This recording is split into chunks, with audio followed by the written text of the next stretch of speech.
आज की कहानी है एक गरीब किसान की और एक व्यापारी की। एक गांव में एक व्यापारी रहता था जो व्यापार करने में बड़ा कुशल था। उसे पता था, उसे सारे पैतरे पता थे कि व्यापार से मुनाफा कैसे कमाया जाता है। बहुत पैसा होने के बाद भी व्यापारी बड़ा दुखी और चिंतित सा दिखाई देता था। उसके मन में हमेशा कुछ ना कुछ पैतरे चलते रहते थे, मुनाफा कैसे कमाया जाए। और इसी गांव में एक किसान रहता था जो काफ़ी मेहनती था और ईमानदार भी। अपनी खेती-बाड़ी में वो मस्त था।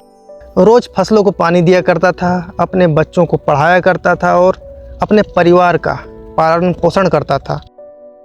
किसान के पास भले ही पैसा कम था, लेकिन उसे पता था कि जीवन कैसे जीना है।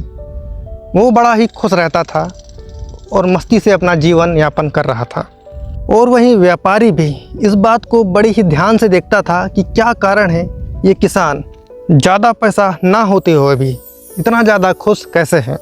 एक दिन व्यापारी ने किसान से पूछ ही लिया कि तुम्हारी खुशी का कारण क्या है, तुम्हारी ज़िंदगी इतनी मस्त कैसे चल रही है। तो किसान ने मुस्कुराते हुए जवाब दिया, मेरे पास आज जो कुछ भी है मैं उससे खुश हूँ। अधिक पाने की इच्छा में मैं अपने सुख और शांति को खोना नहीं चाहता। मैंने संतोष को ही अपना जीवन मान लिया है, इसलिए मैं खुश हूँ। मेरे जीवन का लक्ष्य ही खुशियों को प्राप्त करना है। लेकिन आपके जीवन का लक्ष्य तो शायद धन को प्राप्त करना है, इसीलिए शायद आप हमेशा खुश नहीं रहते। और व्यापारी को बात समझ में आ गई।